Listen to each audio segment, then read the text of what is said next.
Salam dostlar, günləriniz xoş keçsin. Dostlar, deməli dostlar, yeni bir kitabım çıxdı.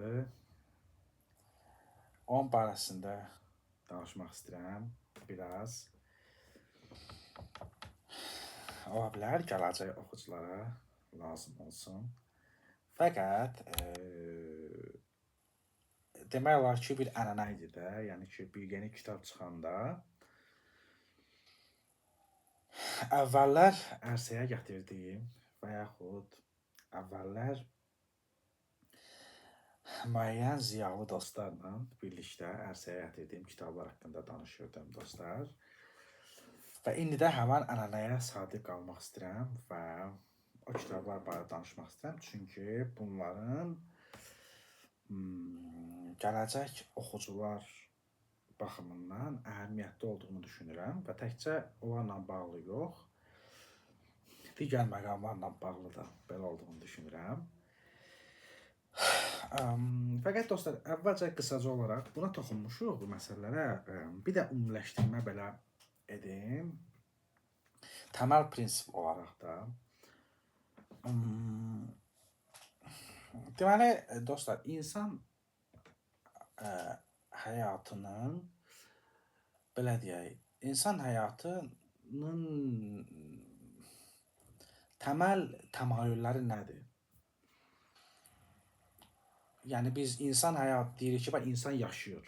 İnsan yaşamaqla məşğuldur və insan bu yaşayan canlı dünyanı mənalandıran canlıdır, düzdür? Və insan irqi yer üzərində durur, yer üzərini belə necə deyərlər, hərəkətə keçirdir, nə bilim, yer üzərində əsas canlıdır. Və insan irqinin, insan nəsillərinin də necə deyərlər, taleyi onun əlindədir, düzdür? Və ölkələr, dövlətlər formasında, cəmiyyətlər formasında bu insan irqi öz mövcudluğunu davam elətdirir. Və təməl təmayülü nədir? İnsanlar nəsil artırırlar və dünyada insan irqini qoruyurlar. Və bu zaman yaşamaq nədir? Yaşamaq, məsələn,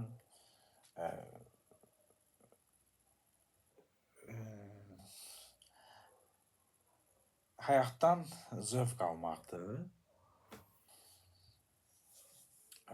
Həyati problemləri həll eləməkdir. Və əgər ideal olaraq götürəriksə, indi mən düşünürəm ki, nə bilim, mənə belə gəlir ki, mütəfəkkirlərin, düşüncə insanlarının idealları olur. Və bu ideallar da insan həyatını hər hansı bir formada daha ali, daha yaxşı, daha hər cəhətdən, istər maddi cəhətdən, istər mənəvi cəhətdən daha yaxşı hala gətirməkdir deyə düşünürəm və bu da mənəvi baxımdan həm də ideallarla bağlıdır da. Və son nəticədə belə düşünürəm ki, bu dəyərli ömür sürməklə bağlıdır. Fəqət insanlığın ümumi olaraq necə deyərlər, ümumi bir məqsədi varmı? Ümumi bir hədəfi varmı? Bəşəriyyətin ümumi bir hədəfi varmı? Bu barədə filosoflar düşünüblər, müxtəlif cür sənətkarlar düşünüblər və s. Yəqin ki, bu ümumi bir ideal çox da belə qabarıq şəkildə gözə dəyməsə də, cəmiyyətlərin, dövlətlərin hansısa idealları ola bilər. Fəqət bunu fərdi mənada götürəriksə, yəni məsəl üçün, deyək ki, mən özüm anladığım mənada fəlsəfənin və ədəbiyyatın idealı olaraq götürəriksə, deyərdim ki, sənət bir filosofun dediyi kimi həyatın çiçəyidir. Və bilgidən alınan zövq, o cümlədən bilginin bəxş etdiyi səadət və bilginin hər hansı bir formalarda insan həyatına qatdığı töhfələr, əgər fərdi mənada götürəriksə, deyərdim ki, ideallardan biridir. Yəni, məsəl üçün, biz, bax, deyək ki, həyatdan, yaşamaqdan zövq alırıq və dəyərli həyat sürmək istəyirik. Deyək ki, insan həyatı yaşamaq deməkdir də. Yəni ki, insan dünyada yaşayır. Yaşayır, bu yaşamı gələcək nəsillərə ötürür. Beləcə dünyada həyat durur da, həyat davam edir. Sabitlənir və davam edir də. Və bu sabitlənib və davam edən həyatda insanlar nə edirlər? Deyirlər, yaşamaq gözəldir. Yəni, yaşamağı gözəlləşdirmək istəyirlər. Düzdür? Yaşayırsansa gözəl yaşamaq lazımdır. Belə düşünür insan. Və gözəl yaşamağın deyək ki, iki tərəfi var da. Bax, insan cismani həzlər var və mənəvi həzlər var. Cismani həzlər nədir? Məsələn, biz insanlar cismani həzdən nələrdən zövq alırlar? Dadlı yeməklərdən, düzdür? Dadlı yeməklərdən, yatmaqdan, dincəlməkdən müxtəlif şəkillərdə, sonra sevgidən. Deyək ki, bunlardan biz cismani həzz alırıq. Sonra var fiziki həzlər, yəni ki, idmanla bağlı həzlər var, düzdür? Müxtəlif cür aktiv idmanlar, aktiv istirahətlərdən həzz alırsan, yürüyüşdən, gəzintidən, atletik oyunlardan, savaşmaqdan.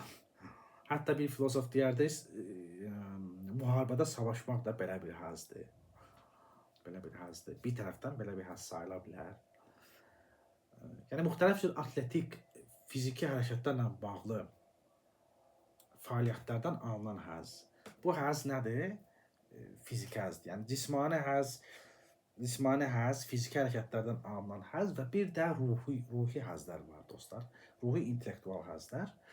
Və ruhi intellektual həzlər isə bilgidən, sənətdən, düşüncədən, ixtiraçılıqdan, sənətin müxtəlif cür növlərindən alınan həzdir. Fəqət bu bizi digər canlılardan yetərincə kəskin fərqləndirən həzdir və təkcə həzzlə, zövqlə qalmır.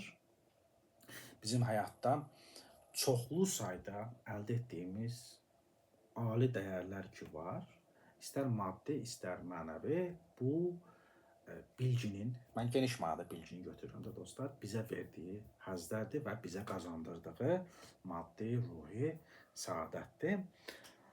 Dolayısıyla bir filosof hətta qəti şəkildə deyərdi ki, sənət həyatın çiçəyidir. Yəni, biz məsələn, bax, çalışırıq, vuruşuruq, hər kəs müxtəlif şəkillərdə də, yəni, nəsə bir fəaliyyətdə bulunur, hansısa bir zəhmət çəkir, problemlərini həll eləməyə çalışır, məişət problemlərini, maddi problemlərini həll eləməyə çalışır və bütün bunlardan sonra o gəlir bir mərhələyə çatır və başlayır bu mərhələdə digər canlılarla müqayisədə daha şiddətli şəkildə ruhi həzzi istəyir, intellektual ruhi həzzi istəyir. Yəni, bu ən sadə bizim bilgilənmə prosesdə, fəaliyyətlərimizdən tutmuş ən mürəkkəblərə doğru gedir. Yəni, Məsələn üçün biz nəğmələr dinləyirik, düzdür? Hə, nəğmələr dinləyirik. Nəğmələr çoxlu nəğmələr, çoxlu müxtəlif xalqların nəğmələri, bizim özümüzün də çox gözəl nəğmələrimiz var. Bəstəkar nəğmələri var, xalq nəğmələri var və s. də. Bizim həyatımızın əsas bölümüdür. Düzdür? Nəğməsiz qala bilmirik, musiqisiz qala bilmirik. Qalsaq belə, görsən, zaman artıq psixikaya, əsəbə təsir edə bilir. Xüsusən çətin həyat olan cəmiyyətlərdə nəğmələrə xüsusən ehtiyac duyulur. Çünki o səni, o həyat stressini azaldır. Bir filosof hətta deyərdi ki, belə demək doğrudurmu? Doğru mu deyir, bilmirəm. İndi hər kəs bunu özü təcrübə ilə yoxlaya bilər. Bir filosof hətta deyərdi ki, xalqlar musiqisiz keçinə bilməzlər. Rəsm əlavə, lüksdür. Yəni insan məsələn baxa bilər. Yəni insan tamaşa edə bilər təbiətə. Rəsm əlavə lüksdür. Amma musiqi belə bir şeydir ki, musiqisiz yaşamaq olmaz. Yəni mən bildiyim qədərilə dostlar, indi bir zamanlar oxuduğum kitablardan deyirəm də, elmi kitablardan, orada bir bioloq deyərdi ki, o gedərdi tayfaları yoxlayırdı. Yəni tropik meşələrdə yaşayan tayfaları yoxlayırdı.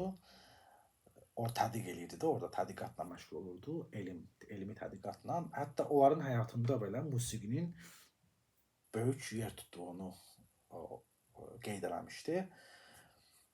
Yəni bu ən primitiv cəmiyyətlərdə də musiqinin əhəmiyyəti var və nisbətən ali cəmiyyətlərdə də gördüyümüz kimi də, yəni dünya gözümüzün önündədir, musiqinin nə qədər böyük əhəmiyyəti olduğu göz önündədir, belə deyək.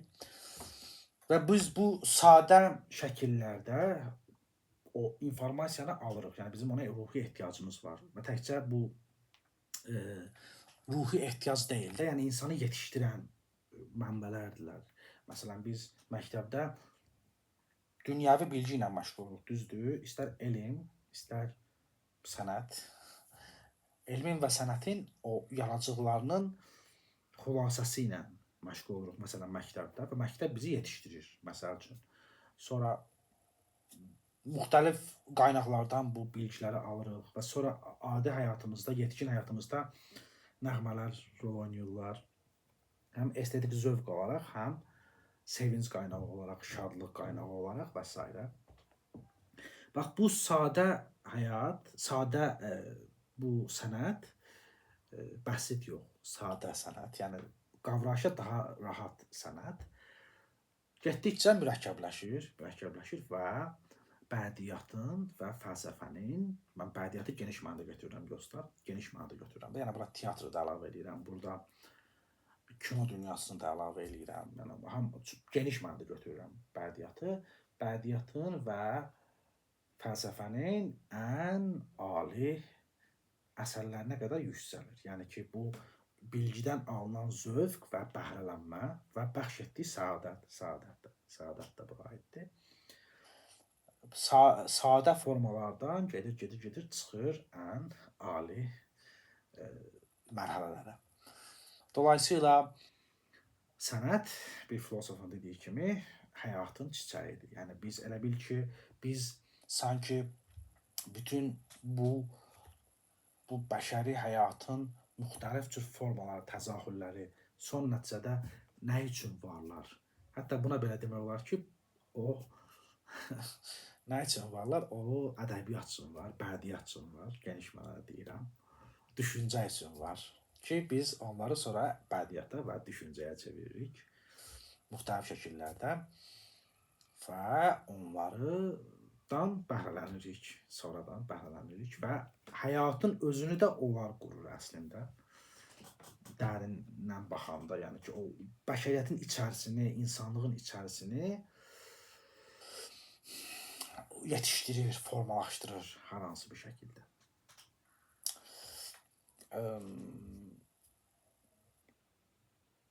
Və hətta Nietzsche belə deyərdi ki, Biz ona görə əzab çəkirik və ölürük ki, şairlər mövzu tapmaqda çətinlik çəkməsinlər. Biraz belə, necə deyirlər, biraz müthiş düşüncədir, amma həqiqət payı olan düşüncədir.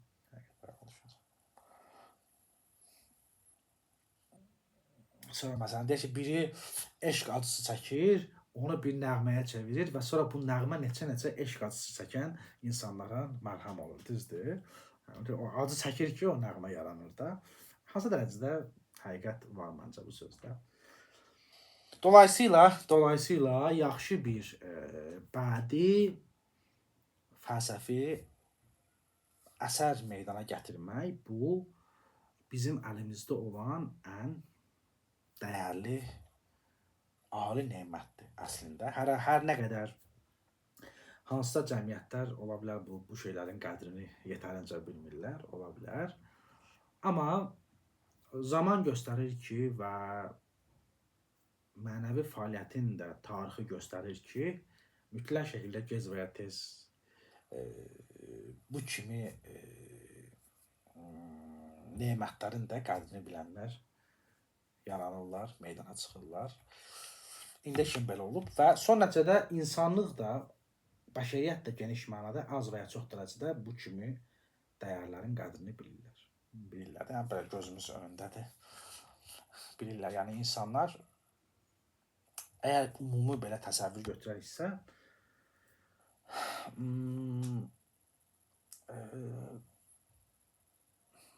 hər halda məsələn deyək ki, biz tutalım ki, bizim ədəbiyyatdan, fəlsəfədən danışa bilərəm dostlar. Başqa sahələrdən də başqa sahənin insanları danışa bilərlər. Deyək ki, bizim klassik ədəbiyyatımız var, düzdür? Son nəticədə onları da məsələn ziyalılar, ədəbiyyatşünaslar yığıblar, toplayıblar, zəhmət çəkiblər, kitablar şəklində saxlayıblar. Yenə də onları qoruyan kitabşünaslar olur, nə bilim, mədəniyyət xadimləri olur, düzdür, qoruyurlar, onlar barədə danışırlar, onları aktual saxlayırlar. Dolayısıyla belə görünür ki, ümumiyyətlə bəşəriyyət də bu kimi nemətlərin son nəticədə qədrini bilirlər, az və ya çox dərəcədə. Amma əlbəttə bu böyük ölçüdə elitalardan da asılıdır. Yəni elitaların necəliyi, elitaların iradələrinin necəliyi bu məsələlərdə də böyük rol oynayır. Yəni elitalar bilgiyə, ədəbiyyata, fəlsəfəyə, sənətə, elmə dəyər verəndə onlar bir örnək model yaradırlar və sonra bu da əlbəttə xalqlara da təsir göstərir dolayı yollarla. Son nəticədə onların qədrini bilmək həm də nə ilə bağlıdır? Çünki onlar həm qədrini bilmək, həm də bizi yetişdirən mənbələrlə bağlıdır. Yəni dediyim kimi, məktəb bizi o baxımdan yetişdirir də, onlar sayəsində yetişirik. İnsanlığın mərhələlərinə keçirik. Pis və ya yaxşı dərəcədə. İndi mən burada bu məsələləri çox şişirtmək istəmirəm. Amma yenə də dolayı yollarla az və ya çox dərəcədə bizə təsirləri olur. Və ona görə də belə deyək də, indi həyatın çiçəyi mənə görə də, əgər mən sırf öz belə o araşdırmamın, fokuslamamın baxışını verərəmsə, mütləq şəkildə belədir. Bədiyyat və fəlsəfi sənət bizim əlimizdə olan ən net, mütləq qazancdır. Bu qədər məhrumiyyətlərlə, bu qədər çatışmazlıqlarla, bu qədər qüsurlarla, bu qədər yarımçılıqlarla, bu qədər əzab-əziyyətlərlə, bu qədər ağır acılarla dolu bir dünyada bizim əlimizdə olan net qazancdır. Çiçəyimizdir bizim. Yəni ki, bədiyyatın geniş mənada və fəlsəfənin əsərləri. Əlbəttə ki, elm də ki, öz yerində, elmin də dünyanı bizim aydınlanmağımızda, dünya ilə bağlı, dünyanın fiziki təbiəti ilə bağlı aydın təsəvvürə malik olmağımızda elmin rolu danılmazdır və onun alternativi yoxdur. Din nədir? Din də ki, bizə bir bəlli metafizik model verir. Adətən din kütlələr üçündür. Orası düzdür. Yəni əsas etibarla kütlələr üçündür. Çünki kütlələrə bəlli bir metafiziki təsəvvür verir ki, insan bunsuz ola bilməz. Bizim o artıq xarakterimizdə var. Yəni əvvəlcədən təbiətimizdə var. Belə görünür ki, insanlar bunsuz yaşaya bilmirlər. Əgər müqayisə ilə götürəriksə, ona görə də amma cəmaatların o tələbatını din əsas etibarla yerinə yetirir az və çox dərəcədə, amma aydınların isə, daha çox intellektualların isə mən deyərdim ki, daha çox fəlsəfə. Fəlsəfə sənə o metafizik dünya görüşünü verir. Din də inanc məsələsidir. Yəni dini mən müəyyən qədər qırağa qoyuram. Daha çox mən möminliyi əsas götürürəm. Dərin empatiyanı, belə deyərəm. Dərin empatiyanı. Fəqət möminlik empatiya kəlməsi ilə çox da bizlə mənə uyğun gəlmir. Möminlik yüksək həddir. Yəni ki, o empatiya onun yanında zəif qalır. Möminlik çox dərin dərk etməlidir, dərin anlayışdır, dərin başa düşməlidir. Ona görə empatiya onun yanında belə bilirsiniz necə dərəcə məsələsi var da. Empatiya o dərəcədə deyil. Möminlikdə artıq dərin sevgi var. Dərin sevgi var. Varlığa və digər canlılara dərin sevgi var. Ən yüksək həddir. Empatiya adi halda belə başa düşməkdir qarşı tərəfi və digər canlıları və s. Dolayısıyla məndən soruşarsınızsa, yəni mən öz mövqeyimi, qəti mövqeyimi deyim, heç vaxt sarsılmayacaq mövqeyimi fəlsəfi sənət və bədii sənət, onun ən yaxşı nümunələri bu bizim əlimizdə olan ən yüksək ali dəyərdirlər. Fəqət nəzərə almaq ki, belə bir dünyada da, yəni bu cür bir dünyada məhrumiyyətlərlə, ağracılarla, qüsurlarla dolu bir dünyada əlimizdə olan təməl, əsas nemətlərdirlər. Dolayısıyla onların bizə bəxş etdiyi səadət də əslində ən ali səadətlər içərisində hesab oluna bilər. Əgər 3 belə səadət varsa, biri odur, o gün bir yoldaş yazıb deyir ki, Rüstəm, sən nəyə görə çəkmirsən də video, yenə də çək. Belə çıxdı da, söhbətdən belə çıxdı. Mən dedim ki, sizin xətrinizə çəkərəm yenə də video. Və sonra da o gün də bir elm sahəsindən bir yoldaşla söhbət edirdik. O da məndən razılaşdı. Bəlkə bilmirəm, səmimi mi razılaşdı?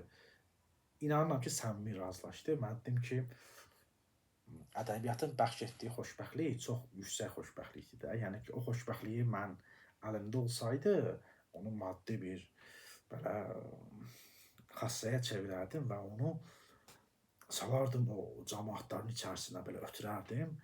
Onlar elə bir saadət yaşayardılar ki, belə qəşş eləyərdilər. Özlərinə gedərdilər. Mən buna inanıram. Yəni ki, mən düşünürəm ki, ədəbiyyatın, ali və yaxşı ədəbiyyatın bəxş etdiyi saadət müthişdir və çox yüksək səviyyəli səadətdir. Hər nə qədər mən bunu əsas etibarilə çox tək yaşamışam. O kitabların içərisində verməyə çalışmışam da. Və hiss etdirməyə çalışmışam. İndi bilmirəm nə qədər alınıb, alınmayıb.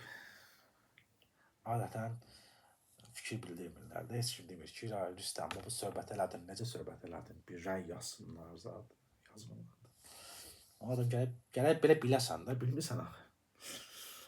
Gərək münasibəti biləsən də. Belə dostlar, yəni mən bunu böyük bir səadət hesab edirəm. Və bu səadətin yayılması üçün əlimdən gələni eləmişəm və yəqin ki, bundan sonra da eləyəcəyəm. Dostlar, bura qədər bildiyimi, yəni bunlar təməl prinsiplər idi də, bunu demək istəyirəm. Dolayısıyla xülasələşdirək bunu. Yəni, yaxşı bir ali bir, məsəl üçün, indi mən öz sahəmdən deyə bilərəm də, kitab meydana gətirmək, bu böyük bir nemətdir. Əslində böyük bir nemətdir. O bir deyəsən ingilis yaşlılarından birinin sözü deyirdi ki, o yaxşı bir kitab bəşəriyyətə verilmiş ərmağandır. Bəşəriyyət o ərmağanı qəbul edərsə, mütləq şəkildə ondan bəhrələnər və səadət duyar. Mütləq şəkildə. Ona görə də ərsəyə gətirdiyimiz kitablar barədə danışmağı yaxşı hesab edirəm dostlar. Yaxşı hesab edirəm. Yaxşı iş hesab edirəm. Amma mən özüm yaxşı, məni həvəsləndirən olubmu? Olub, indi də var. Müəyyən gənclər məni həvəsləndirirlər, var. Sonra bu yaxınlarda biz Rasim Qaracabay ilə görüşdük, hörmətli yazıçımızla. O da məni həvəsləndirdi. O da yaxşı sözlər dedi. Demək ki, var, həvəsləndirənlər var, amma zaman belə də, necə deyərlər, həvəsdən salmaq istəyənlər də olur. Amma fərqi yoxdur. Yəni təməl məsələlər zaten fəlsəfi mənada artıq həkk olunub da. Həkk olunub, yəni ki, artıq sabitlənib. Çünki belə deyək də, sənin bilirsiniz, həyat, mən bu danışmışıq bu barədə biz. Yəni həyat yaşanmaqdır, düzdür, sən yaşayırsan. Sən o həyatda ən dəyərli şey nədir? Bizim bir, mənim yadıma düşür, bizim böyük bir hökümdarımızın sözü. O deyir ki, həyatda nə çox dəyərlidir, nəyi çox sevirsiniz? O deyir ki, mən yaşamağı sevirəm, həyatı sevirəm. Yəni həyatda yaşamaq var, bizdir, yaşamaq lazımdır. Bu bədən yaşamaq istəyir. Həyat iradəsi sənə deyir ki, sən yaşamalısan və var olmalısan, düzdür? Sən yaşayıb var olursan, o yaşamaq prosesi var. O son yaşamaq prosesini sənətə çevirirsənsə, bu sənin əlində olan yüksək nemətdir. Yəni sən hər hansı bir şəkildə o yaşantını sənətə çevirirsən, məsələn, deyək ki, müxtəlif cür var da, sənətin müxtəlif cür olur. Poeziya var, rəssamlıq var, kino sənəti var, teatr sənəti var və s. İndi çoxaltmaq var. Mən sizə ədəbiyyat və fəlsəfi mənada deyirəm də, yəni sən onu sözlü sənətə çevirirsən. Bununla danışa bilərəm. Sən onu sözlü sənətə çevirəndə bu o deməkdir ki, sən bu həyat var, onun haqqını verirsən. Yəni yaşamağın haqqını verirsən. Yəni o ki, onun sənə artıq bəxş etdiyi səadət, bəhrələnmə, o necə həyatın içərisini belə bir abidəyə çevirərsən də, o nədir? O yaşanması ən yüksək həzdir. O çox cəhətdən sənin üçün ali bir dəyərə çevrilir. Və təkcə ali dəyər olaraq qalmır və ya həzz olaraq qalmır. İnsan dillə, danışmaqla problemlərin əsasını onunla çözür. Düzdür? Həyatı problemlərdən tutmuş, ən adi problemlərimizdən tutmuş, ən ali problemlərə qədər, dövlət səviyyəsində belə problemləri həll eləyəndə dinlə danışsan, dinlə ünsiyyət qurursan, dinlə nə bilim bir-birinizi razı salsan.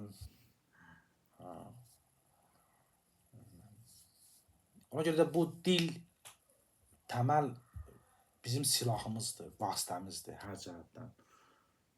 Və dilin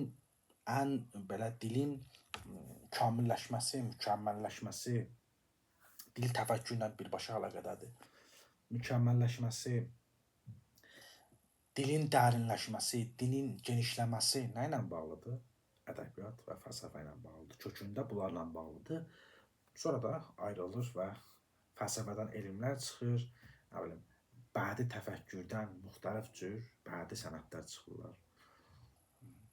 Bu sonra haçalanır, nə bilim, teatr sənəti, kino sənətinə təsir göstərir, düzdür? Və s. və s. Yəni ki, əyləncəyə təsir göstərir və s. Haçalanır da, belə gedir.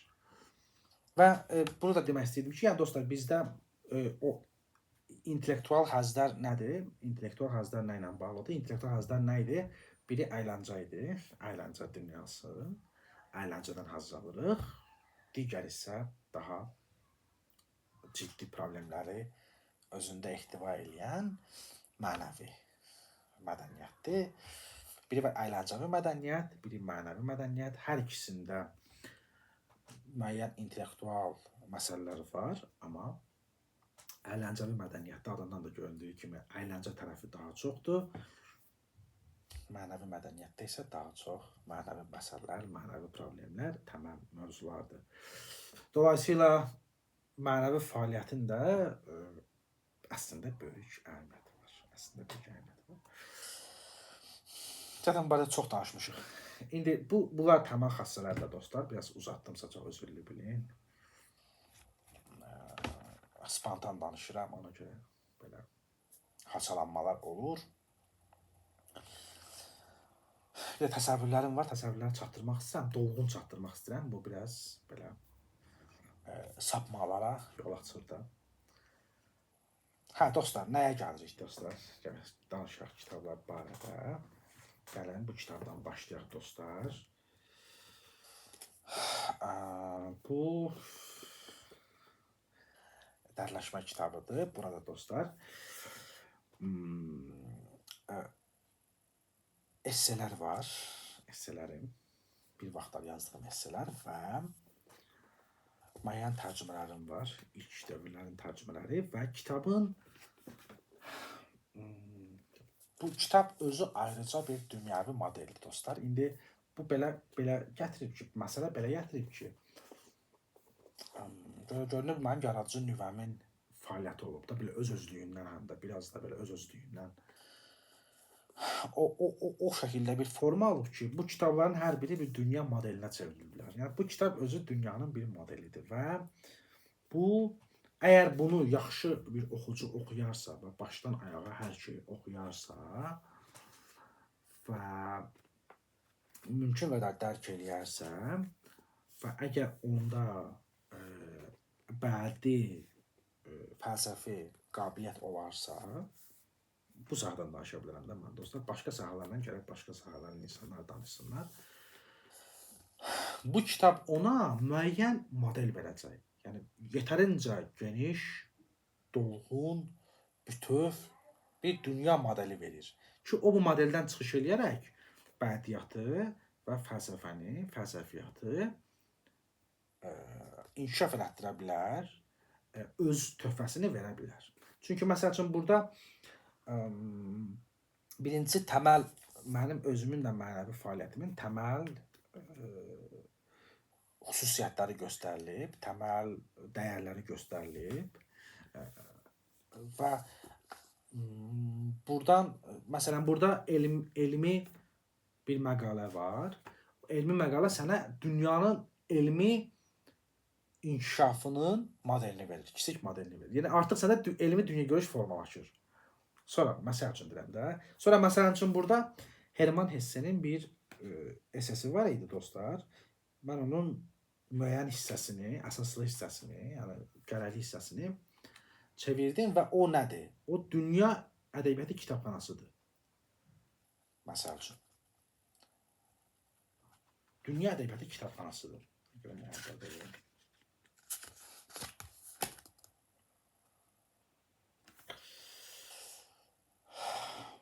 ədəbiyyatı kitabxanası. Məsələn, Herman Hesse orada dünya ədəbiyyatının şah əsərlərindən seçmələr eləyib.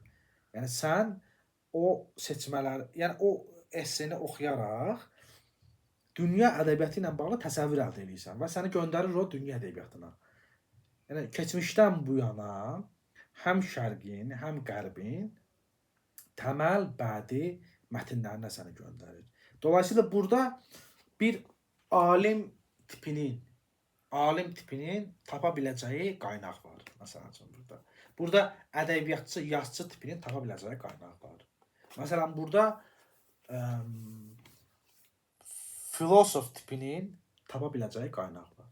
Yəni istər ədəbiyyatçı, istər filosof, istər təbiətşünas tiplərinin üçü də burada özlərinə uyğun qida, mənbə tapa bilərlər. Dolayısıyla mənəvi fəaliyyətin hədəfi nə idi? Danışmışdıq bu barədə. Bunu yeni dövrdə Nietzsche çox kəskin şəkildə formulə eləyib. Keçmişdə zaten bu az və çox da azı mənəvi fəaliyyətin içərisində idi bu məsələ. Amma Nietzsche bunu kəskincə formulə eləyib də. Yəni mənəvi fəaliyyət nədir? Özümüzdə və özümüzdən qıraqda filosofun, mütəfəkkirin, sənətkarın və mömin tipinin yaranmasını təşviq etmək və təbiətin kamilləşməsi üçün çalışmaq. Bu əlbəttə biraz belə iddialı görünür, biraz belə necə deyirlər, zırıltılı görünür bu söhbət. Məncə də biraz zırıltılı görünür, amma birinci növbədə bu sənin özün üçündür. Mən belə deyərdim. Yəni ki, sən özünü kamilləşdirməyə çalışsan və bu təcrübəvi, mənim variantımda bunu bədii və fəlsəfi sənətə çevirsən. Sonra bu başqaları üçündür. Əlbəttə ki, başqaları üçündür. Digər insanlar üçündür. Əgər onlar bunu istəyərlərsə. İstəsələr çox yaxşı olar. Çünki bu çox cəhətdən xeyirdir. Amma bu kimi şeylərin mən çox da zorakılıqla edilə biləcəyini və ya edilməsi gərəkdiyini düşünmürəm. Bunlar azadə şəkildə olsa çox yaxşı olar. Ümumiyyətlə, azad can atmada bulunmaq daha insanidir deyə düşünürəm. Mən belə danışıram dostlar. Kimsə deyə bilər ki, Rüstəm, sən belə çox belə şey danışsan da, sən bu özün mənə beləsənmi? Yox dostlar, yəni yox da. Yəni ki, mən də məsələn insanam və zəifliklərim var, qüsurlarım var, xətalara yol verə bilirəm çox tez-tez. Amma bunlar ideal olaraq dilə gətirirəm dostlar, bunların hamısını. Bu belədir. Məsələn, burada da kimlər var? Burada, yəni burada çoxlu, məsələn üçün, baxın burada dostlar, bax nə deyim sizə. Bax, o elm tarixi ilə bağlı məqalə var. Bax, məsələn, oradan elmin böyük alimlərə kanallar var. Bildiniz necə? Oradan kanallar var böyük alimlərə, bəşəriyyətin böyük alimlərinə. İslam dünyasının da, Avropanın da alimlərinə kanallar var. Yəni bir bu kitab bir gələcəyin aliminin əlinə düşərsə, o buradan mütləq şəkildə kanallar tapacaq ora. Və bu onun yetişməsində bu kitab da rol oynayacaq və bunu demək istəyirəm.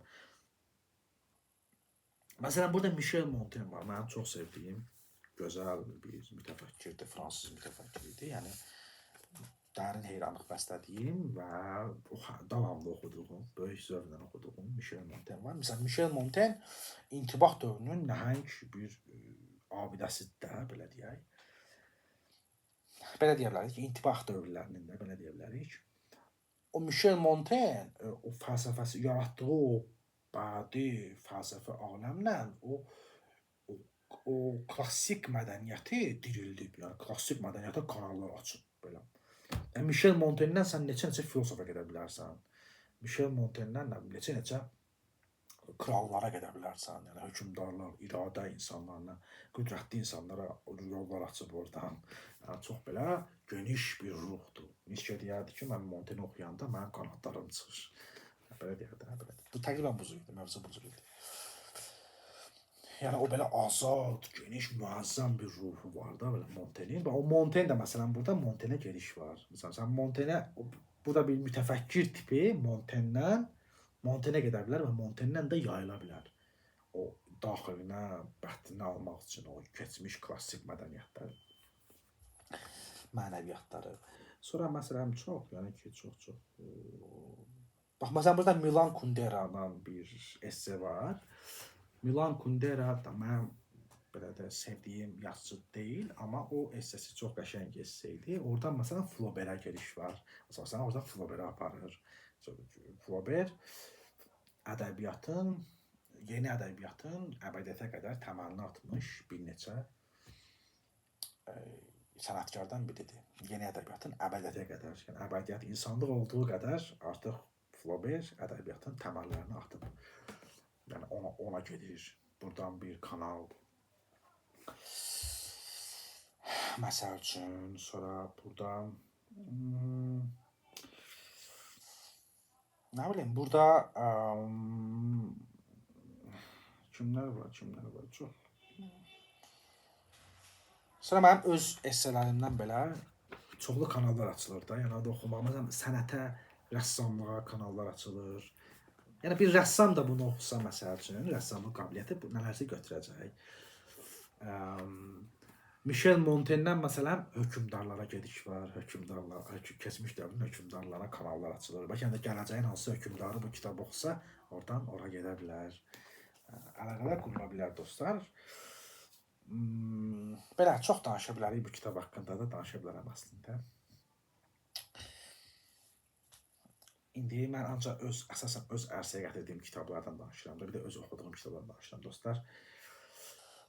Çünki həm ömür qısadır, həm zaman azdır. Nəyə gücüm çatırsa ondan danışırıq da. Bu kitab belə dostlar. Bu kitaba rast gəlsəz, hansısa kitab mağazalarında ala bilərsiniz dostlar. Vallahi peşman olmazsınız. Burada müəyyən səhvlər ola bilər, korrektə səhvlər ola bilər. Onlara üzülə bilərsiniz dostlar. Yəni ki, mən zaten bu indi məndə başqa yenilənmiş variantı var da düzəltmişəm müəyyən yerlər, amma qayət rahat oxuna bilər. Yəni ki, alan peşman olmaz dostlar, peşman olmaz. Düzdür, biraz səy istəyir insandan, oxumaq səy istəyir insandan, amma peşman olmaz, həqiqətən peşman olmaz. Əgər adildirsə, əgər belə ədalətlidirsə, əgər humanistdirsə, əgər o mənəvi fəaliyyətə hörmət eləyirsə, həqiqətən qəlbindən gələn bir sevgisi varsa, peşman olmayacaq. Əksinə, onun üçün dəyərli bir kitab olacaq bu kitab dostlar. Sonra nə idi? Sonra dostlar buydu. Mədəniyyətin sancıları var idi, düzdür. Danışmışıq bu barədə. Buydu. Yəni bu kitabda da layiqətli məqamlar ola bilər. Yəni mən istəsəm bunu şərh eləyə bilərəm psixoanalitik baxımdan. Freudin də aləmini istəsəm ondan da söhbət bəhs eləyə bilərəm. Bu mənim üçün asandır. Amma dünyaya mən psixoanalitik nöqteyi nəzərdən baxmıram. Yəni dünyaya dair baxışım psixoanalitik deyil və ya dünyaya dair baxışım onu həll etməyim, oradakı məsələləri çözməyim bu psixoanalitik deyil dostlar. Ona görə də mən bu psixoanalitik məsələni daha çox bununla bağlılığı olan, daha çox bunu özünə yaxın bilən ziyalıların öhdəsinə buraxıram, intellektualların öhdəsinə buraxıram dostlar. Sonra gəlir dostlar, nə? Friedrich Nietzsche, Chopinlər tərbiyəsi kimi bu ən gözəl kitablardan biridir dostlar. Mənim ən çox sevdiyim fəlsəfi kitablardan biridir. Bunun içərisindən %100 mən deyərdim ki, filosoflar və yazıçılar çıxa bilərlər. Yəni ədəbiyyatçılar və filosoflar bu kitabdan ortaya çıxa bilərlər. Və əlbəttə bunlar həm də belə deyək də bütün ziyalı təbəqəsi üçündür əslində. Və bunların müəyyən dərəcələrdə hər bir insana faydaları toxuna bilər, müxtəlif şəkillərdə. Amma əsas etibarilə mütəfəkkirlər və sənətkarlar yetişdirmək üçündür, həm də möminlər yetişdirmək üçündür, tapmaq və onları ortaya çıxartmaq və müəyyən bir, nə deyim, intellektual, ruhani, mənəvi elita yarada bilər gələcəyə doğru və yaxud onların qorunması üçün təməl sütunlardan hesab oluna bilər, məsələn bu kitabda. Amma əlbəttə ki, bu kitabın içərisindən ümumiyyətlə fəlsəfənin, Nietzsche desəm burada deyərdi, düzdür? Fəlsəfə deyərdi, qəhrəmanə bir fəaliyyətdir dostlar. Bax, haradaydı bu?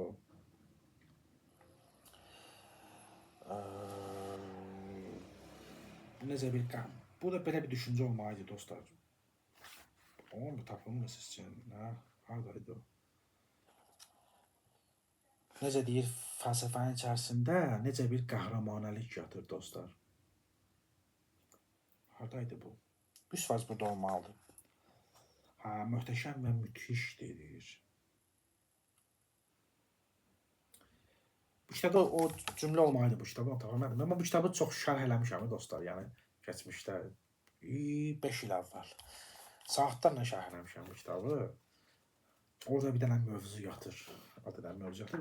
Bu dəfələrlə oxuna bilər, dəfələrlə oxuna bilər. Necə ki Platon, Aristotel çox misal göstərə bilərik də. Diogen belə necə ki 2000 ildir ki bizləndir. Sokratın o düşüncələri, Buddanın düşüncələri düzdür. Təlimi necə dəfələrlə şərh olunur, dəfələrlə qiymətli sayılır, dəfələrlə öz təsirlərini göstərir, düzdür? Öz təsirlərini göstərir. Nə qədər intellektual, ziyalı, ruhi xadim, liderlər, hətta hökmdarlar içərisində belə olub. Necə məsələn, onlardan bəhrələniblər, düzdür? Bu kitabda bax belə gələcəyə doğru 2000 il ərzində, bəli, 2000 il ərzində şərh oluna bilər. 2000 il ərzində dəyərli sayıla bilər. Bəs nədir? Elə məsələn, bunun içərisində Sokratdan bəhs edir, məsələn. Nietzsche özü də belə bir insandır da. Nietzsche özü də belə bir insandır. Sokrat kimi bir insandır. Tipdir, hər ikisi də filosof tipidirlər. Yəni yoxdurlar dərin və çox gözəl əsərlərdir dostlar, çox gözəl əsərlərdirlər. Sonra nə qaldı? Gəlin başlayaq dostlar. Sonraki kitab Schopenhauer'un Həyat Mülkü aforizmləridir. Bu da çox gözəl əsərdir. Əlbəttə dostlar, bunlar hər birinin, danışmışıq, hər birinin özünə məxsus dühası var. Yəni ki, Nietzsche'nin dühası onun özünə məxsusdur. Nə bilim, Michel Monte'nin dühası özünə məxsusdur. Bu kitabın Schopenhauer dühası özünə məxsusdur. Hər birinin o dühası onun üslubunda, gülüşündə, nə bilim, istehzasında, ironiyasında, bilgisində, acığında, sevgisində, ikrahında hamısı özünü göstərir. Fərdiyyətin dühası. Ona görə bu da Schopenhauer düha ilə qələmə alınmış bir kitabdır. Mənim ən çox sevdiyim kitablardan biridir və bu yaxşı da deyəsən alındı. Yəni mən həmişə soruşuram, bilirlər bunu yaxşı alırlar bu kitabı. Məncə də alınmalıdır və bunun da nə deyim, bu düşüncələr haqqında da yəni ki Schopenhauer bunun içərisində deyərdi ki o fəlsəfənin düşüncələri gələcəyin nəcib zəkalarının zövq qaynağıdır və bəhrələnmə qaynağıdır, səadət qaynağıdır. Bu düşüncə də bax, bu kitabda belədir dostlar. Yəni burada da çoxlu uçsuz bucaqsız bir aləm var, düşüncələr aləmi var. Biz əylənəndən sonra, deyək ki, həyatımızı həm də əyləncəyə həsr edirik. Əylənəndə biz əyləncəvi əsərlərlə əlaqəli oluruq.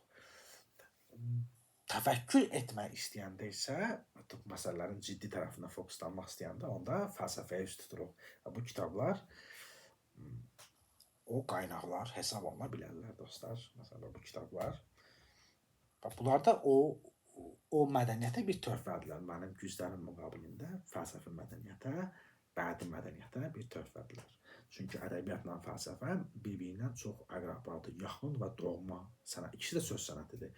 Ona görə bu yaxınlarda mən bir düşüncə gördüm. Yəqin ki, bunu Mustafa Kemal Atatürk deyib. Onun düşüncəsini gördüm. O böyük Atatürk nə deyib? Deyir ki, fəlsəfəni bilməyən ədəbiyyatçı da ola bilməz. Çox doğru deyir. Mən də ondan razıyam. Fəlsəfəni ədəbiyyatçılar da bilməlidirlər. Çünki bu bir-birinə çox yaxındır. Yəni sən dünyanı dərk etməklə bağlı, sən birinci dünyanı dərk etməyə çalışmalısan. Sonra bu dərkiyyatı bədi formaya çevirməlisən. Belə deyil. O yüzden dünyanın dərinliyini dərk etmək üçün fəlsəfəyə çox böyük ehtiyac var. Çünki bu fəlsəfə bunu eləyir. Yəni fəlsəfə dünyanın dərin dərk etməsi ilə bağlı intellektual fəaliyyətdir, ruhi fəaliyyətdir. Ona görə bu həm də yazıçılar üçün, ədəbiyyatçılar üçündürlər dostlar bu kitablar.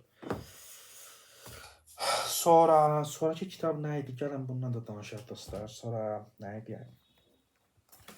Sonra bir də mənim kitabımdır. Damlalar kitabı. Bu da fəlsəfi kitabdır, bədi kitabdır.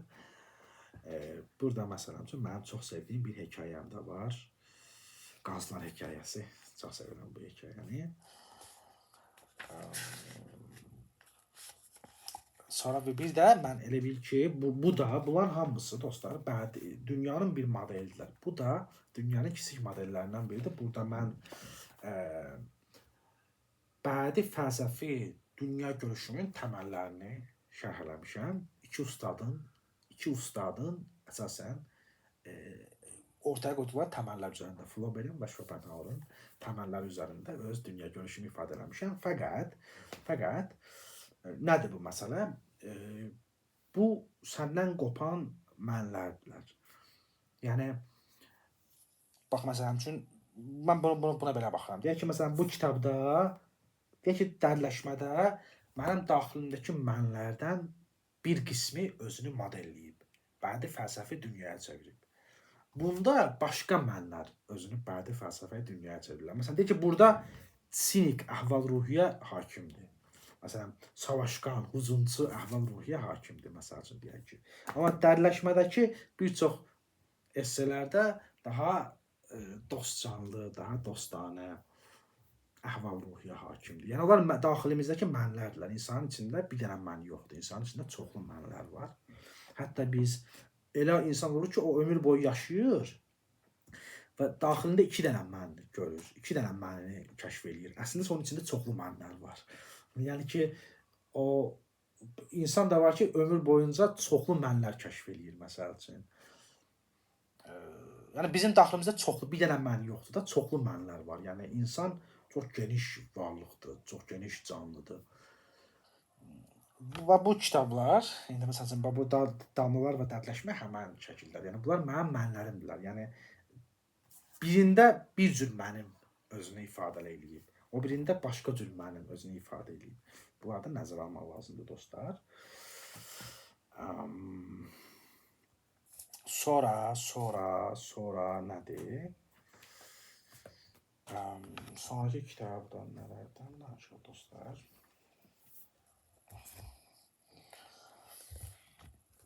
Besoxorun aləmi kitabıdır. Bu kitab dostlar, bu kitabda o mənlərdən biridir.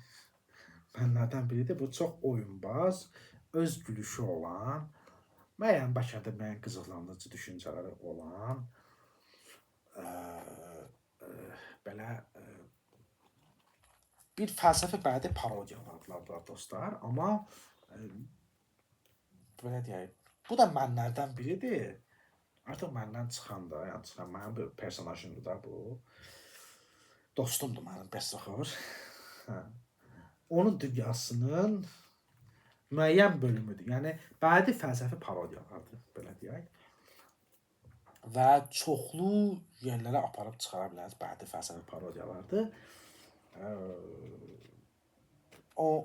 Məsəl üçün deyək ki, belə bir insan var. Tutalım ki, deyək ki, belə bir oxucu var da, belə yaxşı bir oxucu var. Biri mənim yaxşı oxucum olmaq istəyir, deyək ki, nə vaxtsa ola bilər də. Ehtimal həmişə var. Deyək ki, məsələn üçün o deyir ki, özünə belə sual verir. Rüstəmin daxili dünyası necə idi? Rüstəmin o daxili bədi fəlsəfi dünyası necə idi? Ruhu necə idi? Rüstəmin ruhu necə idi? Qəlbi necə idi, məsələn üçün? Deyək ki, bunu bilmək istəyir. O bunu bilmək üçün, məsəl üçün, bu 3 kitabı oxumalıdır və dərindən dərk etməyə çalışmalıdır. Bunların altındakı başqa mətnləri də dərk etməyə çalışmalıdır. Onda məsələn, müəyyən təsəvvür əldə edə bilər. Bu belə deyərlər. Bu təkcə mənim məsələm deyil də, bu ümumiyyətlə bir müəllif və oxucu arasında olan məsələlərdir, dostlar. Bunu da bir mövzuya çevirək. Zaten buna toxunmuşduq da, düzdür? Belə dostlar. Bir saat çəkər, yaxşı. Birindən də danışım. Sonra nədən deyək dostlar? Sonra nə edeyim? Sizə nə edeyim dostlar? Bunlar bildik. Sonra yenə də, bu mənim öz kitabım idi. Sonra Nietzsche'nin Tarixin həyat üçün yararı və zərəri var. Bu çox möhtəşəm kitabdır dostlar. Bunu təzədən yenə də oxudum bu yaxınlarda. Çox möhtəşəm kitabdır bu. Bu zaten biz danışırdıq bu kitab barədə, düzdür? Yox, qalsın. Gələcəyə doğru başa nə zamansa yəni danışa bilərik də zaman. Sokrat'a deyirəm də, məsələn, nəzər ki, Sokratın düşüncələri 2000-lər ərzində o intellektuallarla bir yerdə olub ha. Bunlar da əslində bax belə əsrlər boyunca gələcəyin mütəfəkkirləri, sənətkarları,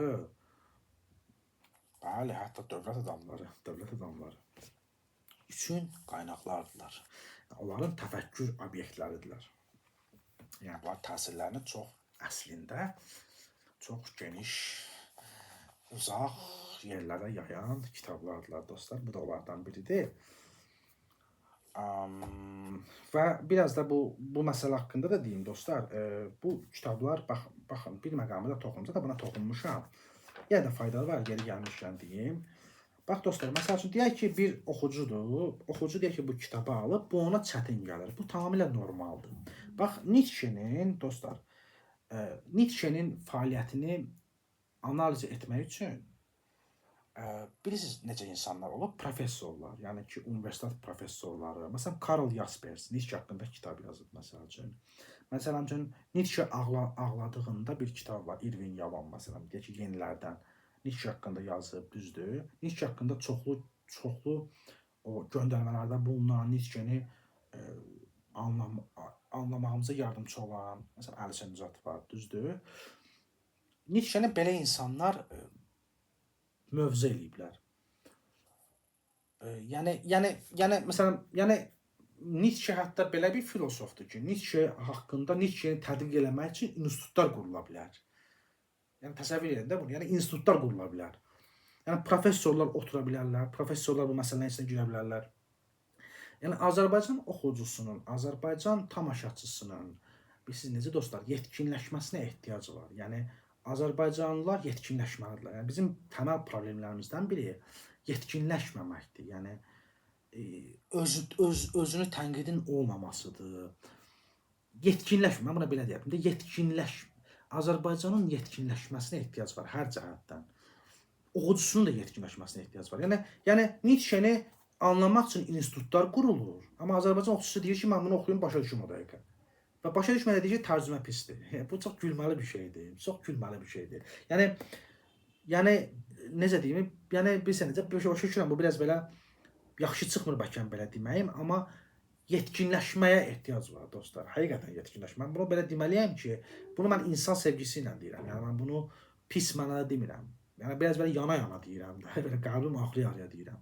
Yəni Nietzsche'ni başa düşmək üçün institutlar qurula bilər. Təsəvvür edirsiniz bunu. Amma bir Azərbaycanlı sadə bir oxucu deyir ki, mən bunu götürüm o dəqiqə başa düşüm. Bu mümkünsüz bir şeydir axı, mümkünsüz bir şeydir. Bu fəlsəfi kitabdır. Bu sadə bir hekayə deyil, bu sadə bir anekdot deyil, bu sadə lətifə deyil. Mən yəni o sadə anekdotu, sadə hekayəni pisləmək mənasında demirəm. Yəni dərəcələnmələr şəklində edirəm. Yəni bunu aydınlatmaq lazımdır ki, mən düşünürəm ki, kamil oxucu, anlayışlı oxucu, empatiya duyğusu olan oxucu, yetkin bir oxucu məni başa düşəcək, məni qınamayacaq. Yəni ki, məsələn üçün, burada Eduard von Hartmann var. Bax, sən məsələn bu kitabı anlaması üçün bir oxucunun, dostlar, bir oxucunun bu kitabı dərindən anlaması üçün ipucularından biri o Eduard von Hartmann'ı tanımalıdır. Məsələn, o Descartes fəlsəfəsindən xəbərdar olmalıdır. O Schopenhauer'u yaxşı bilməlidir. Yəni Nietzsche'dən əvvəlki fəlsəfə ilə yetərincə yaxşı tanış olmalıdır ki, o bunu başa düşsün. İzah bilin nə demək istəyirəm? Yəni əgər sənin təməl bazan yoxdursa fəlsəfədən, sən bunu başa düşə bilməzsən. Heç bir dildə başa düşə bilməzsən. Almancada da başa düşə bilməzsən, Ruscada da başa düşə bilməzsən, Azərbaycancada da başa düşə bilməzsən. Çünki fəlsəfə fəlsəfədir, bütün dillərdə fəlsəfədir. Amma məsələn mən bunu şərh eləyə bilərəm. Bunu görmüsünüz də. Bax, mən isbatını sizə göstərmişəm. Görmüsünüz saatlarla da şərh eləmişəm bunu. Yenə də eləyə bilərəm. Saatlarla, günlərlə, bir ömür boyunca belə bunu izah eləyə bilərəm kitabı. Nəyə görə? Çünki mənim müəyyən fəlsəfi bazam var. Mən Nietzsche fəlsəfəsini yetərincə yaxşı bilirəm.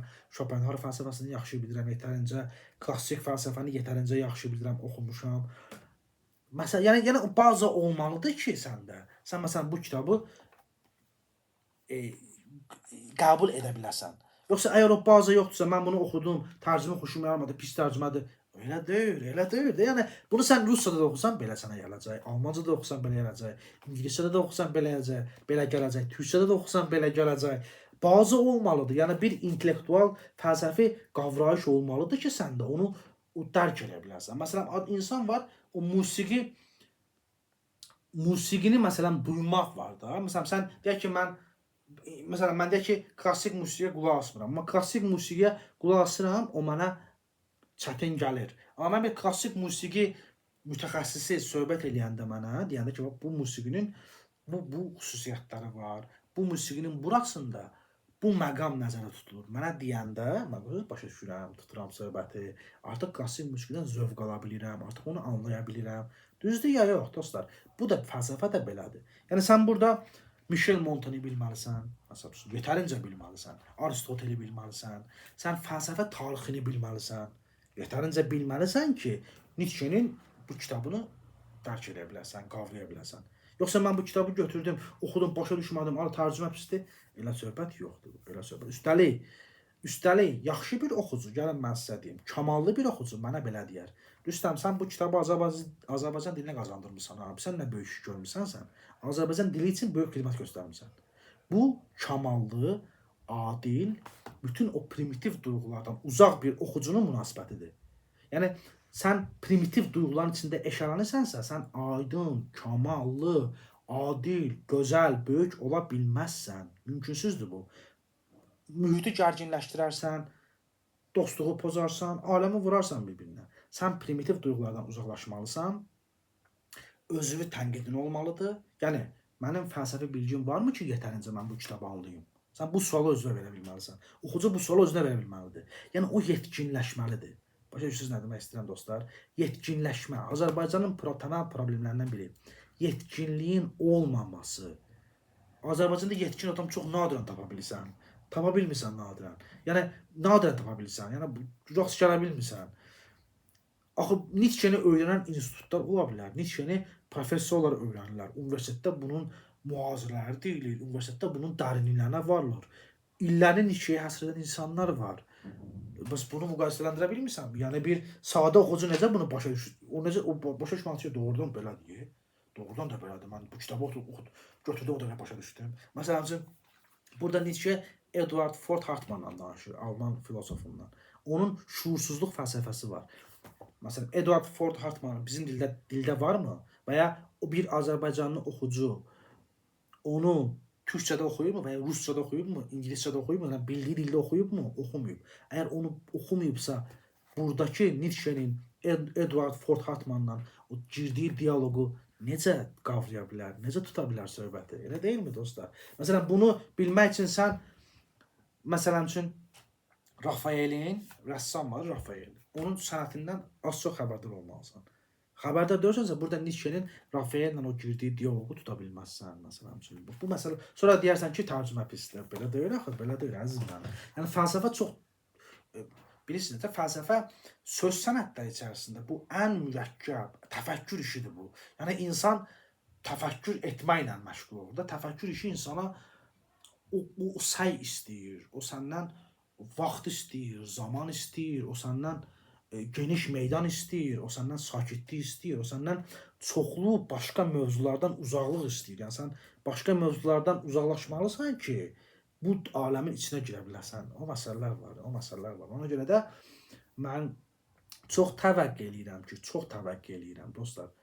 Mənim gördüyüm işlərə qarşı, yəni, çox təvəqqə eləyirəm. Adil, kamallı, ləyaqətli münasibət göstərilsin. Yəni, üstəlik, yəni, o qədər belə, necə deyim, yəni, necə bir sistemdir ki bu, necə bir ictimai siyasi sistemdir ki bu. Sən dəyərli işlər görmək istəyirsən, amma mənfi münasibət görsən. Yəni, bu necə bir sistemdir də? Niyə bu sistem qurulub? Bir sistem necə belə ola bilər? Yəni, bir sistem necə belə özünə hörmət etməyə bilər? Biraz belə kobud da danışsam, dostlar, üzürlü bilin. Nə deyim, valla. Mənim səhvlərim ola bilər. Hər cəhətdən ola bilər. Həyatımda da ola bilər, işlərində də ola bilər.